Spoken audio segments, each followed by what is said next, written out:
Hello, and welcome to Stasis Pod, the Transformers Rescue Bots podcast. I'm Rob. I'm Jen. And I'm David. Goodbye, Halloween. Hello, Mariah Carey. Hey man, I got 2 bags of half-price candy corn today. Oh, I should have got 3 Musketeers. I could have probably gotten more, but honestly, I probably should have gotten more. I might have to go back. They have to pay me to take it. No, I love it. And this week we are all aboard the Griffin Rock Express. Choo-choo. Choo-choo, according to Huxley Prescott. Yes. So this first aired July 19th, 2014, written by frequent Rescue Bots writer Greg Johnson, also known for writing some episodes of Beast Wars. Previously, he wrote, just a couple episodes ago, Chief Woodrow. Ooh. The one where we put Mark Hamill in charge. Yes. As we should, on a regular basis. And we open at night in Griffin Rock. The city screams. I like that we get an establishing shot with the bell. Yes. And yeah, it is a quiet night, except for somebody in a motorcycle helmet zipping around the streets on a Tron cycle. Yeah, it's a very unreasonably fancy motorcycle, even by Griffin Rock standards. It is sort of Tron cycle-like, but it also has 3 wheels, so it's bizarre. It's a big trike. Tricycle. Well, it also turns out... Oh. That is like a big conversion kit, like, cruiser thing, but those people are cowards and do not deserve to consider themselves true cyclists. Well, it later in the episode they refer to it as the Turbo Cycle, which is what Action Master Prowl came with. Oh, hey. That's right.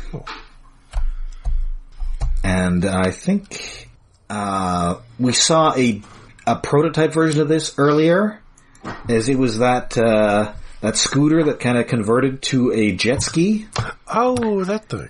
Yeah. That was apparently also called the Turbo Cycle. So I guess this is like the cooler version of it. The cooler, solidly land-based version of it. Yes. I mean, I guess it could also maybe need to be a jet ski. Mm-hmm. Like Heatwave. Yes. Occasionally a boat. So when they remember to need it. Something's going on beneath the city of Griffin Rock, and that is that the rescue bots are working on building a big tunnel. Why? In the middle of the night? It really seems kind of late for this. I mean, admittedly, they will then proceed to complain about that, so. Yeah, as we find out, they're on deadline. Yeah. And the mayor doesn't think they need to sleep because they're just construction equipment. Yeah, so they're forced to work on the chain gang. Yes.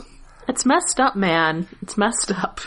So yeah, Graham's watching, they're moving boulders, via dump truck, and because this is Griffin Rock, one of those boulders comes loose and is pretty close to Indiana Jonesing poor Graham here. Well, they gotta start the episode somehow. Yes, but luckily, our mysterious hero, has Kitty Pryde powers. Yes. I do appreciate that the hero is drawn in such a way that to remain of indeterminate gender. Yes, this will turn out to be important. Although, notably, whoever they are, they're much shorter than Graham. Yes. Yeah, they are a child, and this show doesn't have that many children. There's 3 recurring children. And one has only been in like 2 episodes so far. Yeah. Oh yeah, that's true. And also not really inclined towards heroism. No. So it narrows the field down of possibilities real quick. And of course the costume this figure is wearing is quite similar to that Cody wore many episodes ago when he was Rescue Boy. Yes. And of course they initially mistake this person for Cody. But no, Cody was back at the base. Yes. So yeah, he phases through this and the hero speeds off and everybody's like, wait, what happened? So they head back to the fire station and, Cody gets there and they all quickly interrogate him. about how irresponsible he's being and how, we told you to stop being rescue boy, and he just has no idea what they're talking about. Assuming guilt here, and he clearly has no idea what they're talking about, to the point where Boulder is just like, it wasn't you, was it? Which, it's nice that they actually realize that. Mm-hmm. Pretty quick. But you have to admit, with the track record in this show, it's like, yeah, it was Cody. I mean, he's got a history now. Yes. Only it was not him. So he is going to get to the bottom of this. But meanwhile, everybody is busy building the tunnel for the Griffin Rock Express. And we cut now to intrepid newsman Huxley Prescott. And they're also doing it for free, which is very important to the mayor. Yes. Also, as they're chiding Cody about the dangers of trying to go out and be rescue boy, and especially as this rescue person seems to have some exciting new technology, Blades goes, "Tech is dangerous, at least in this town." Like, aw, it's true though. Oh, he's growing genre savvy. Yes. It's true. This town is endlessly terrifying.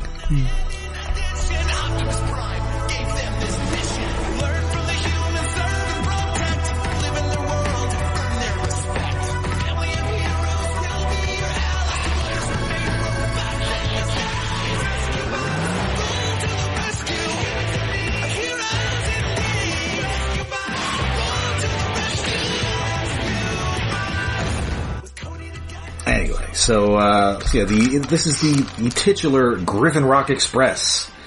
They started building this tunnel 50 years ago, but then people on the island, because they're American, decided they didn't want to pay for a bunch of trains. And they stopped. Stopped 200 feet before they got to the island. Yes. Because Griffin Rock didn't want to pay for it, but apparently the rest of Maine wanted to pay for most of it and just didn't clear it with Griffin Rock until they were that close. What? The logistics of this don't make sense, and yet do because America. Yes. So they didn't want a commuter train because, I mean, I guess I can understand that. You just want to be your little island off the coast. And also, I feel like running a train out that far has to be a pretty significant, like, that's a huge project. That's like a channel kind of project. Yes. It's the Griffin Channel. It's a massive investment for the entire state of Maine. For this little island that doesn't even necessarily want it. Admittedly, it is an island filled with government research projects. But still. That's true. I had a little money in the budget that year, we did. Yeah. It'd honestly kind of make more sense if it was the other way around, where Griffin Rock started digging a giant tunnel underground with a new piece of technology that went haywire, and then Maine was like, no, we're not paying for the rest of that. You guys can stay over there on your crazy island. Can't go back in that tunnel full of they say the mole machine still lives down there. Like that, yes. But and of course, it is not just a train; it is a hover train designed by Doc Green. So you would think maybe that it would be like a maglev train, which is the actual hover train technology that exists. Yes, but no, it's a hover train. It's not using magnets. How do they work? I feel like if it's already a train, like there's already perfectly good technology for this that we just haven't bothered to invest in as Americans because trains are communist.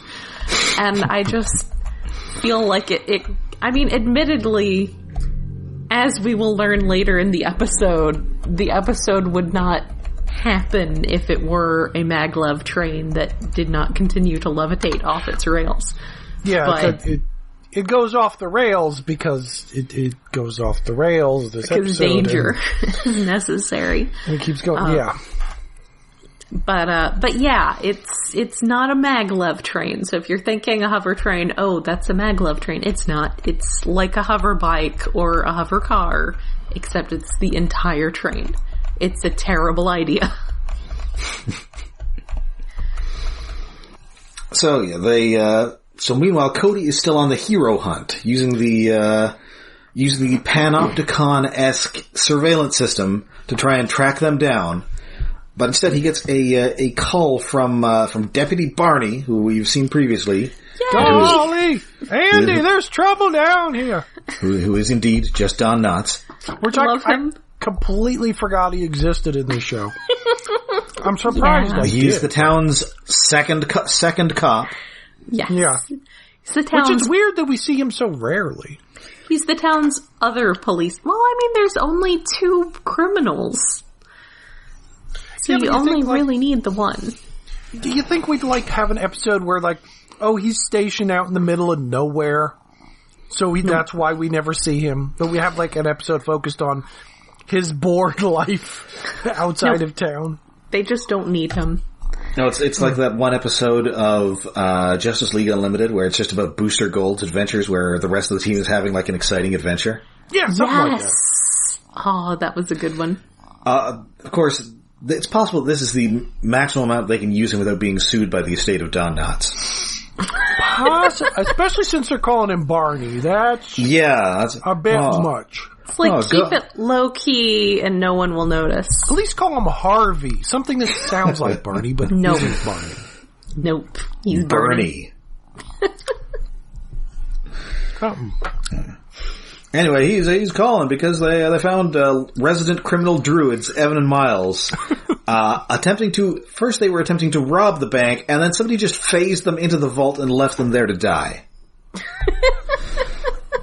I mean, presumably, rescue person assumed that they would, be found when the bank opened the next day. Or they left a note. I'm not going to kill you, but that doesn't mean I have to save you.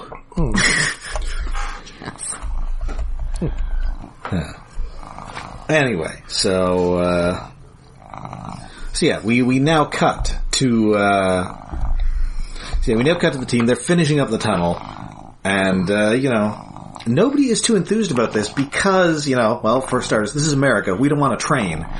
No, and also we don't want a bunch of tourists.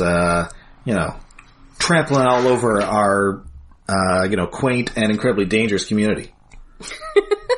Would result in more people to have to save. There was it Bulkhead who said he might like an alt mode that's a train? Yes, it was Boulder, yeah. Boulder, but and also, I keep saying Bulkhead. Blades would like it because he wouldn't have to fly anymore. And he wants to go choo-choo. Which Yes. Huxley Prescott said was the sound they make. And he calls him Huxley. I guess they're on a first-name basis. I guess so. Is this what they call a parasocial relationship? Yeah, I think so. I think it's that. He's just so mad about Huxley Prescott hooking up with Olivia Munn. I just want to say that Psylocke dating Spider-Ham is exactly the kind of settling in heterosexual relationships that's what? Up there. Okay.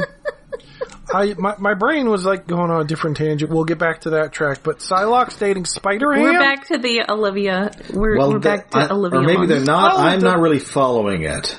The voice actors, you mean? Yeah, Mulaney. Well, the voice actor and the actual actress. Yes. Okay, that I forget that Mulaney is Spider-Ham because I really don't know him from anything. His comedy specials are very funny. I've seen some of his comedy, which is kind of funny. It's just that that's the only thing I know him from, so I don't associate him with Spider-Ham. Spider-Ham just exists as his own separate entity. Now, of course, the chief is very excited about this because he loves trains and he loves tourism. Yes.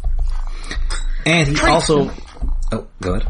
Trains are such a weird thing in Transformers because except for Astro Train and...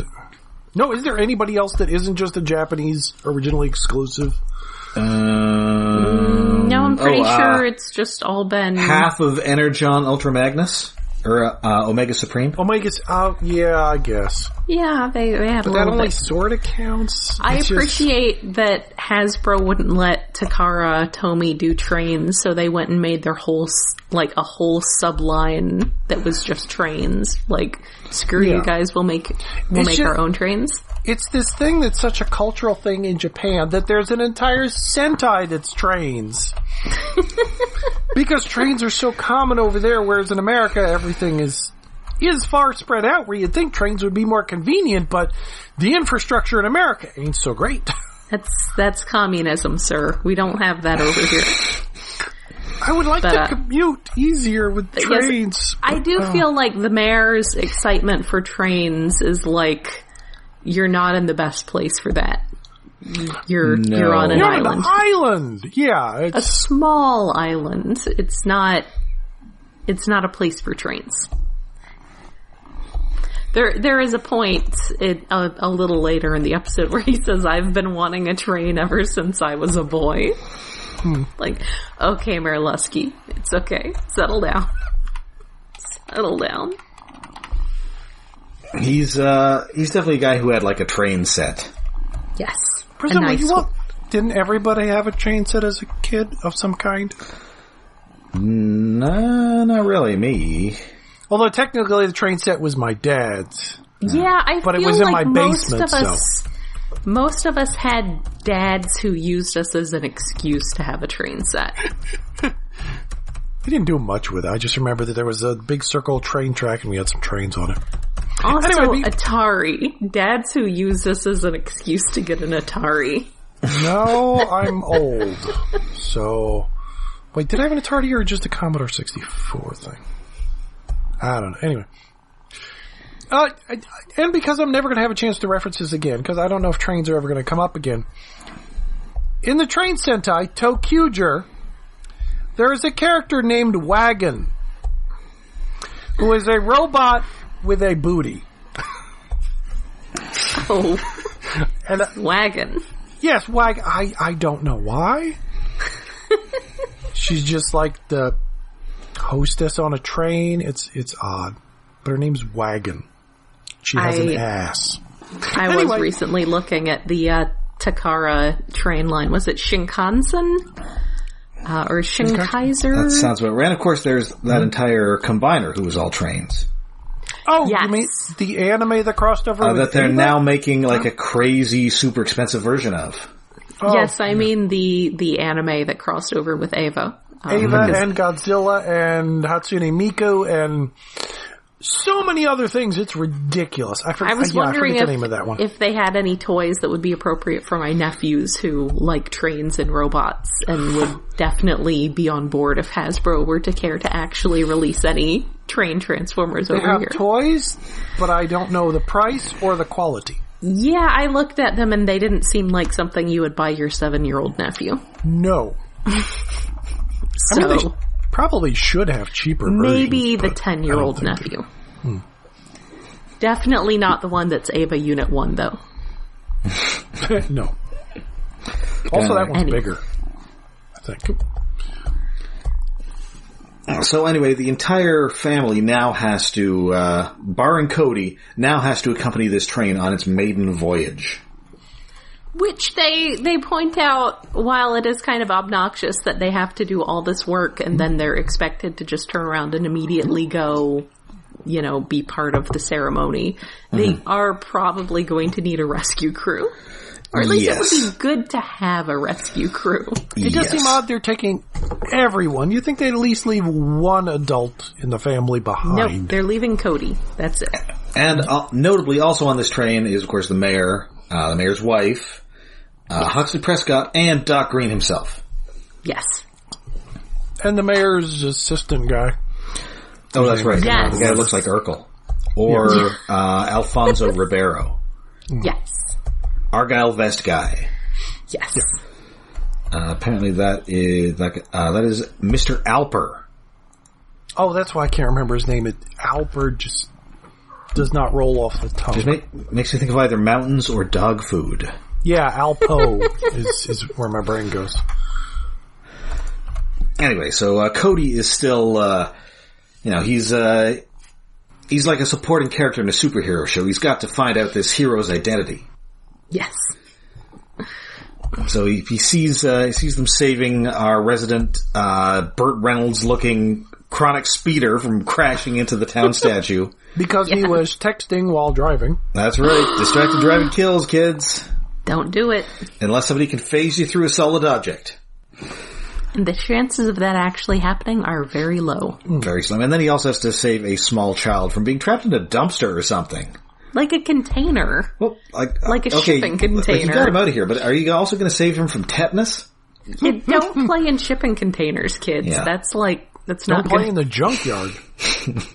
It's not good.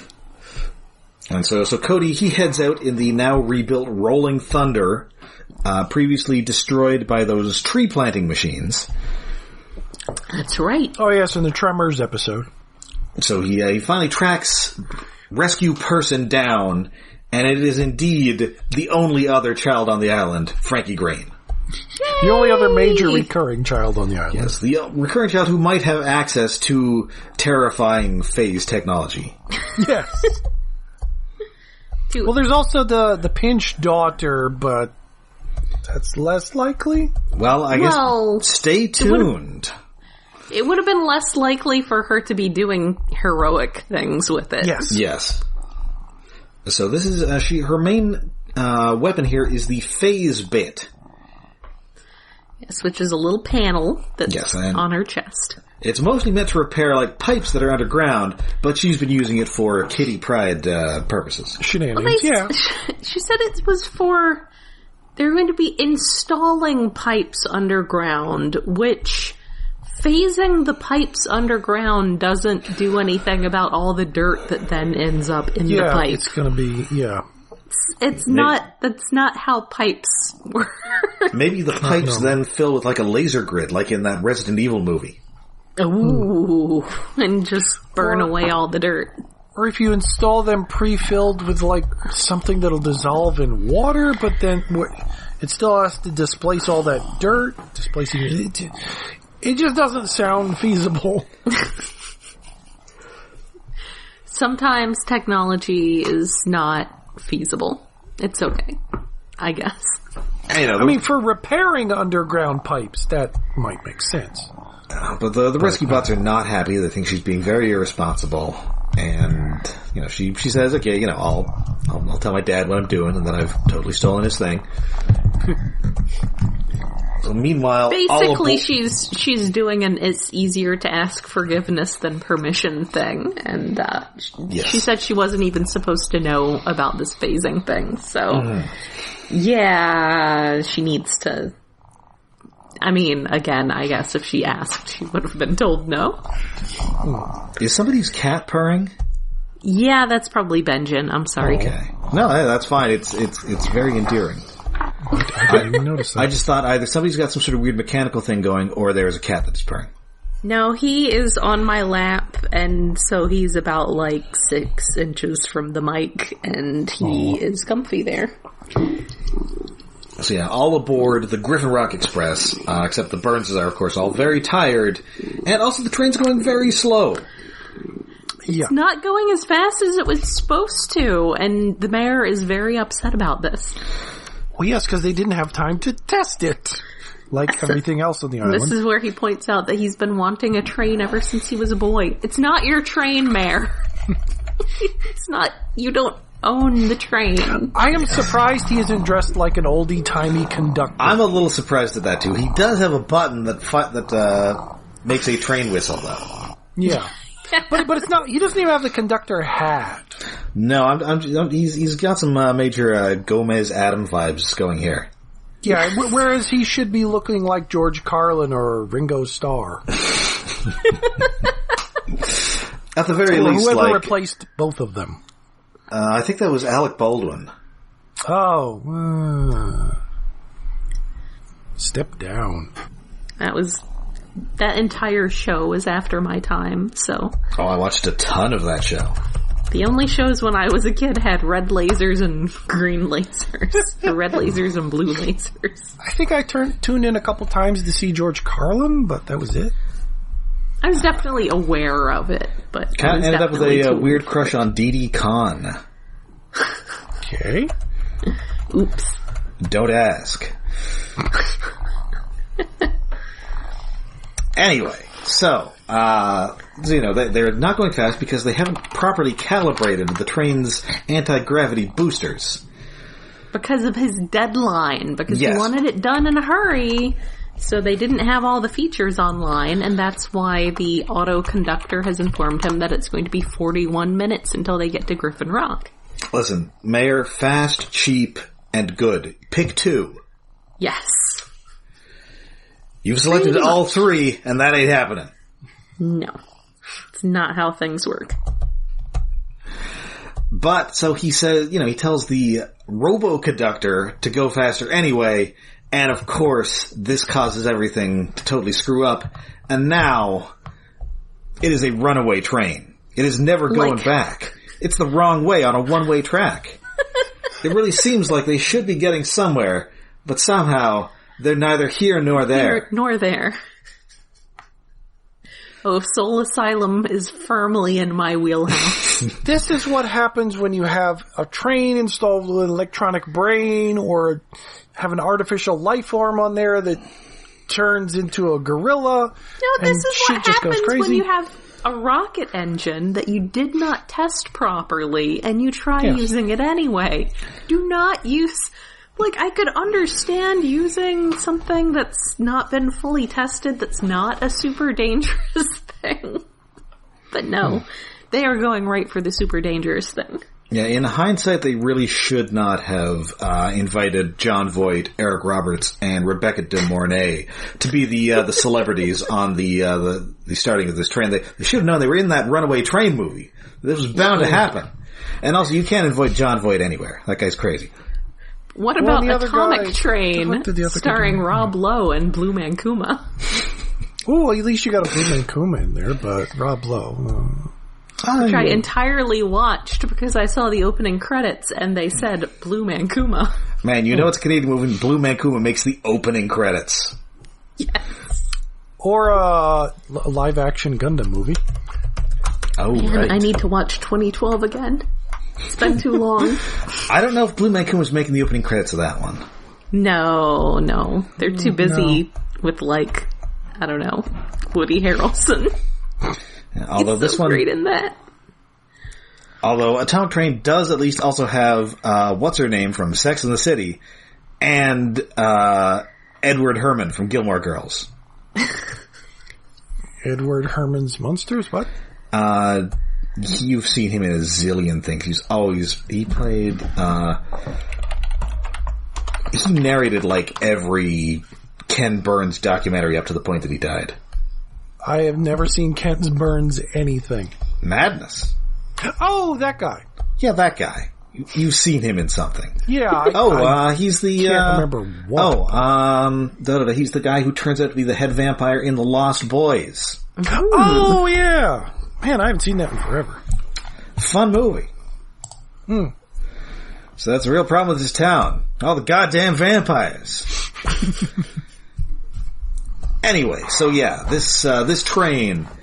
And wait, what makes you think I would see Ken Burns anyway? Do I like baseball? No. He makes lots of documentaries. Maybe you like the Civil War. Yeah, Civil Again, War? No. Jazz? I am not some guy's dad. Jazz? Maybe. It's my dad. FDR? No, not really. The Dust Bowl? He's done a lot of documentaries. About shit I don't care about. He does some really good bits on Stephen Colbert sometimes. Also that. Oh. Anyway, so yeah, the train is doomed. The kids now know about this because Huxley Prescott is, of course, on the scene, reporting on his own impending death. I dare me to ride the Horror Express! No, he points out that this is not a stunt on I Dare Me. Yes. I know, but he plugs I Dare Me. He does. I'll I complain love that. about it. I dare me to not die hideously. Also, the mayor's assistant says, "Why am I here? I don't even like trains." Very brief moment, but it's really good. So obviously, luckily the bots have to spring into action. The Griffin Rock is, of course, lousy with tunnels, and if they can get this train through the rock wall, they can then send it into another tunnel, which gives them a lot more time.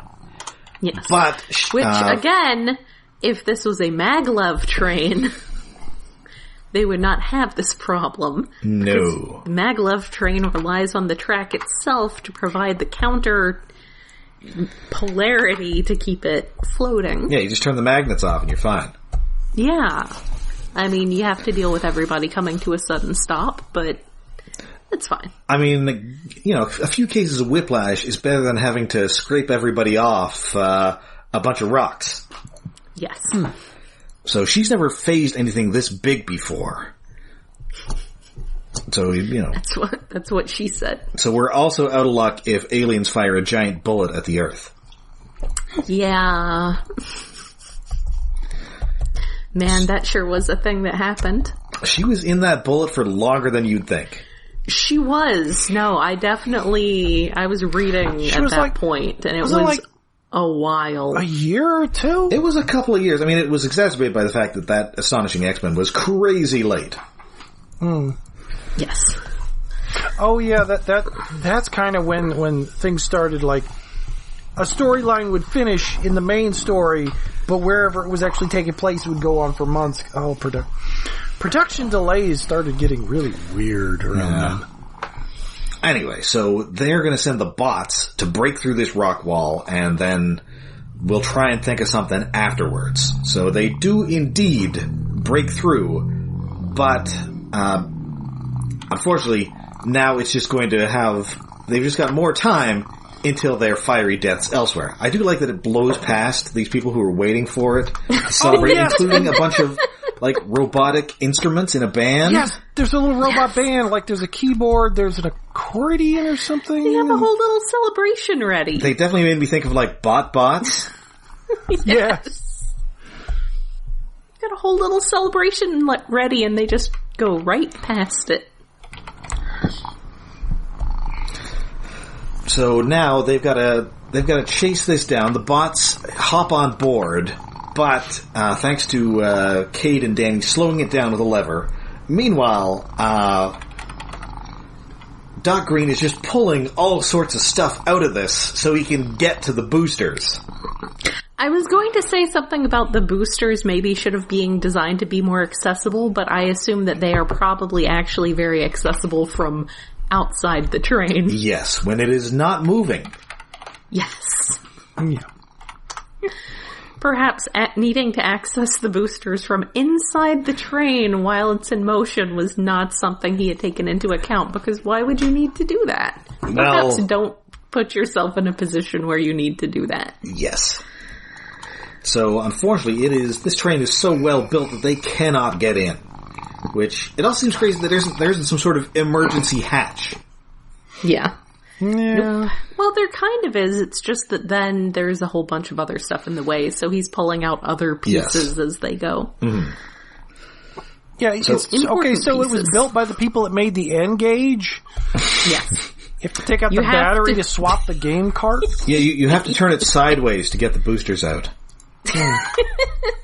Was that the one where you had to side talk or something? Yeah. And you talked on it like a taco or something. I say as though tacos are things you talk on regularly, but yeah, I just regularly talk it into my taco. That's why they call them tacos. It was very taco shaped though, and yeah, you had to talk into the side of it, and yes, as David said, you had to take the battery out to switch game cartridges. And this was long before the dominance of downloadable games, so you had to have the cartridge. Yep. I am still a handheld gaming person, but I was obnoxiously into handheld gaming at the time, and I thought the N-Gage was just the worst possible idea. Because that was when the PSP was a thing, so everyone was trying to get into portable gaming again. And the PSP barely ever went anywhere. Yeah. Nope. You need Game Boy Advance. Game Boy Advance overall. Best system. Best system ever. I like the DS. DS That was okay. So we can't get out of here. We're now steering this thing manually. But Frankie has an idea. She's going to phase in and then phase everybody out into the rescue bots so they can then escape. Yes, and the rescue bots have come along with them. They managed to hop onto the top of the train. And Blades is having a lot of trouble maneuvering in the tunnel. And at one point, as the train is making its train sound, he says, and I used to like that sound. Several hours ago, he liked that sound. So they all get off. Moments before this train, it explodes violently as it slams into this back wall. Yep. Yeah, like maybe that's a seismic, building concern for the buildings above all this. Mm. Well, it's... Wait, oh yeah, it is on the island. Very weird.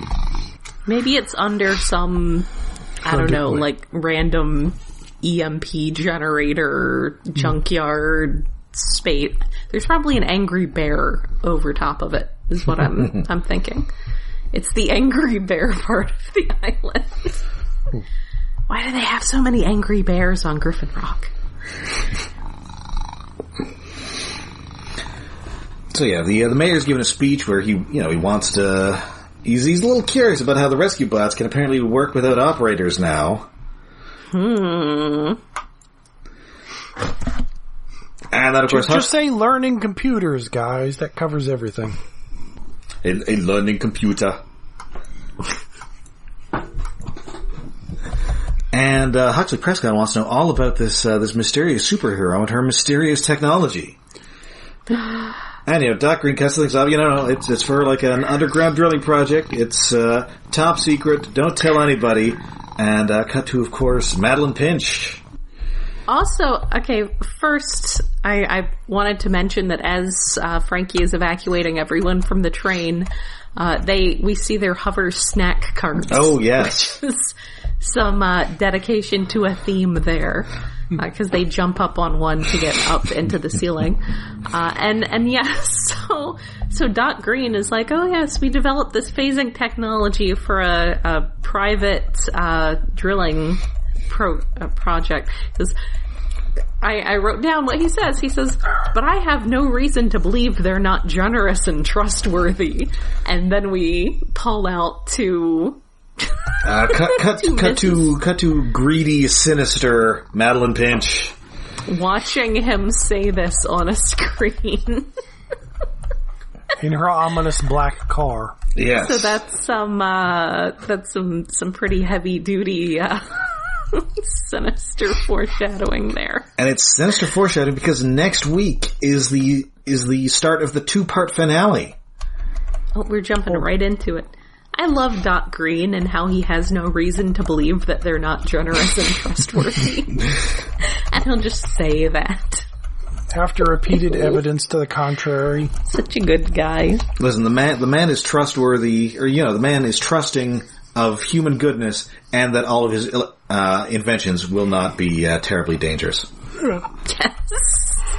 It's forever optimistic in human and also technological nature. Yes. All right. So this was a fun one. I like that we got a bunch of the townspeople in this one who I always enjoy. Yeah, we got a nice little bunch of everybody. I like Huxley Prescott referencing his own I Dare Me show. I like Blades' brief love affair with the sound that trains make. I like their hover snack cards. Their absolute dedication to a theme there. So yeah, it's a fun episode. Yeah, it was pretty good. I kind of would have liked the hero of the day to be more... Well, in the first scene, she looks like the Wraith on a bike. Oh, no. Yes. So I would have liked a little bit more ominousness before the obvious reveal. How about some Stan Bush? Would you have liked some Stan Bush? Yeah. Probably not going to steal anybody's eyeballs, though. Well, No, probably not.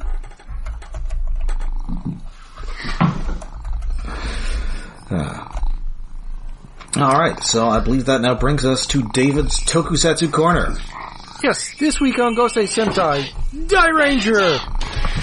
True Love at Full Speed, which, like, speed really doesn't have much to do with the episode. It's more about fire and a potbelly stove. Anyway, Full speed. the Peacock Buddha lady Kujaku comes back, so it's another Green Ranger episode.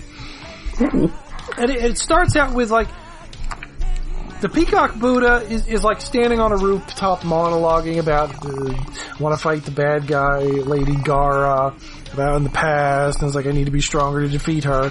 Then we cut to Green Ranger in civilian clothes, standing on a different rooftop, wondering where Kujaku is now. Where's that Peacock Buddha lady that I like? Cut to Gara standing on top of a mountain, also monologuing to herself. It's escalating. Yes, like 2 was like, okay, yeah, that's usual shit, but they cut to a third character monologuing to themselves about the other characters. Comedy. I really like beer.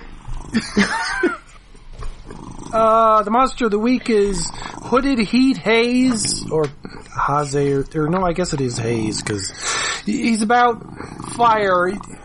Sort of this, like, not really called samurai, but some, like, oldie-timey Chinese warrior outfit thing. He's wearing a mask, riding a horse early in the episode, wandering around, ruining people's summer vacations and things because he spews fire out of their mouth and That's what I like to do. burns up small creeks. And in his belly, he has, like, a potbelly stove. Like, so he's a dude made around a potbelly stove. Sure, that seems reasonable. It is kind of a neat design. What is it? Then, of course, he's doing that. The Rangers find him. Kujaku shows up to cause interference because, like, only I can kill Gara. Shit, is this Naruto? What the fuck's going on? Is there a fox? I like And foxes. then Green has to stop the Blue Ranger from attacking Kujaku. It's like, no, she's good. She stopped us from killing the bad guys. Yes, but I'm in love with her? Question mark? He does sort of confess when they're back in their Ranger lair that he likes her, and it's like, that's sort of the episode.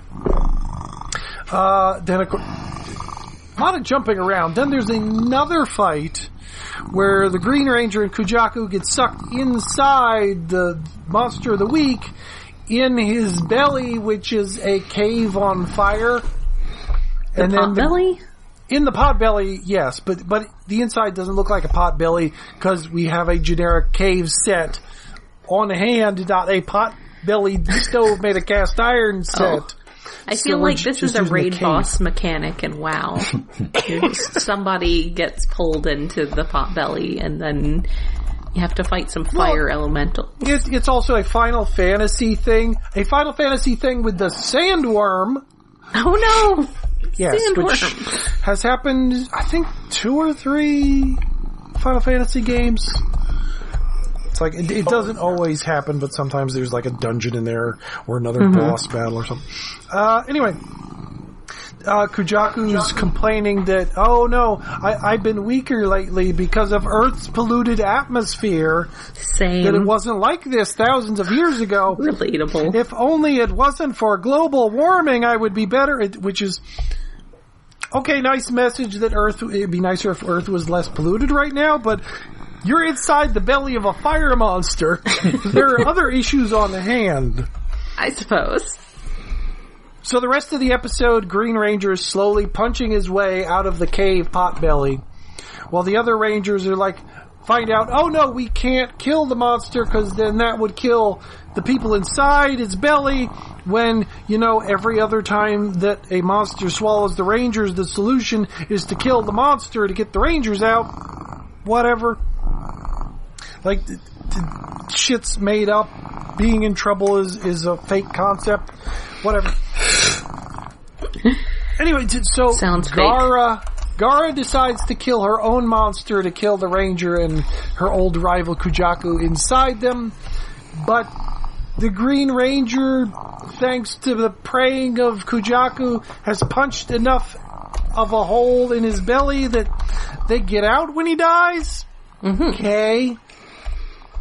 And then he just grows big, and then the robots kill, or the Rangers summon the robot and kill him. It's the last 10 minutes of the show. It's time to have a robot, and the monster gets huge. But in the process of killing it, like, the Green Ranger has, like, illusion magic that he doesn't use often enough because they all have overpowered magic, like, was it yellow had gravity control or something? Oh, wow. Anyway, while they're in the giant robot, the Green Ranger summons a magical illusion of the Phantom Yamanote line train, which runs through the monster, and then they sword slash him and he dies. Yay, more trains. Yeah, but yes, more trains. It was like, this has happened a couple times before. This coincidence of Thing and Ranger episode ties into Thing in a Rescue Bots episode. That's convenient. And this time, trains. Yes. So that was, I mean, it's nice to see Kujaku again, that they're continuing a plot of a not 6th Ranger, because they have a 6th Ranger, but he's a recurring hero who shows up, I don't know, not quite as much as the Green Ranger did in the original Power Rangers Z Ranger, but it's neat that she keeps coming back, but now she's been degraded to, she's getting weaker, and Green Ranger likes her, so she's just a love interest. Oh no. That sucks. Womp womp. Hopefully she gets to do more shit going forward, but I'm afraid she's just going to be a weak girlfriend and Green Ranger has to kill Gara or something. Nope, time to be love interest. Yeah. So it was an okay episode, but skippable. Okay, so that is it for this week. We will be back next week with possibly more Rescue Bots or possibly more Dynazenon. I'm not sure how the schedule is. Could you do Dynazenon comes out the beginning of the month, so that was last week. Okay, so this will be, then we will begin we'll begin the 2-part finale. Until then, you can find us all over the internet. We are on Twitter, we're on Facebook, and we have a Patreon. Yes, we are hosted on iaconunderground.net, where we have a Patreon set up to help with hosting and other expenses. That is at patreon.com/iaconunderground. For November, we were just discussing, we always keep threatening to do David Lynch's Dune, but I feel like that's going to turn out to be like one of those Transformers the movie episodes where it's like 3 hours and we have to cut it in 2. So we may just do Black Widow. If we're feeling courageous and go to a theater, we may do Eternals. You'll find out later this month when we do it. But I would have to want to see Eternals. I mean, it's an MCU movie, so I want to go see it. Like, it's like, I've kind of been broken of the habit of having to go see all of them, which is good in a way. Well, because I wasn't going to go see Black Widow in a theater when it came out.